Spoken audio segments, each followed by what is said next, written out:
तर बघा आज आहे संडे, त्यामुळे प्रिशा आणि प्रिशाचे पप्पा सब्जी आणायला गेले होते. तर त्यांनी बघा मिरची आणलेली आहे, परत तळलेली मिरची आणलेली आहे, भेंडी आणलेली आहे आणि ॲपल आणलेले आहे पोरांना खाण्यासाठी. त्याचप्रमाणे शिमला मिरची आणलेली आहे. कोबी तर आवडत नाही, पण कोबी हा मोमोज बनवण्यासाठी आणलेला आहे. टोमॅटो आणलेले आहे आणि हे फ्रूट आणलेले आहे पोरींना.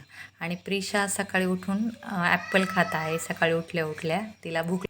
त्यानंतर मी नाश्ता बनवला आणि आम्ही सर्वांनी नाश्ता करून घेतला. तर उद्या प्रिशाचा मॅथचा पेपर आहे, तर मला तिची रिव्हिजन घ्यायची होती, म्हणून मी तिचा पटपट अभ्यास करून घेत होते.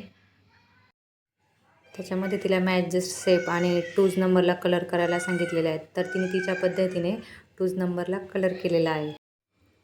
त्यानंतर मी तिची 1 to 30पर्यंत मला तिची प्रॅक्टिस घ्यायची होती, कारण की रिव्हिजनमध्ये तिला 1 to 30पर्यंत प्रॅक्टिस घेण्यासाठी टीचरने सांगितलं होतं.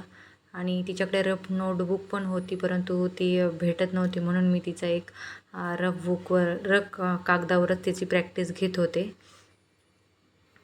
तर तिने 1 to 30पर्यंत कंप्लीट केलेलं होतं आणि आता तिला खाली खेळायला जायचं होतं.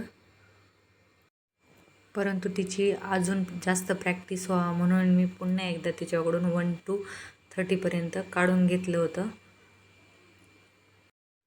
आणि एकदा खात्री व्हावी म्हणून मी तिला आदलेमधले अंक तिला काढायला सांगितले होते. तिला 2 काढायला सांगितलं होतं, त्यानंतर 5 काढ बोललं होतं. अशा पद्धतीने तिने एकदम ॲक्युरेट मला काढून दाखवलं होतं. आणि आता प्रिशा जास्तच खुश होती, कारण की तिला माहीत होतं आता मम्मी मला खाली खेळायला सोडणार आहे म्हणून.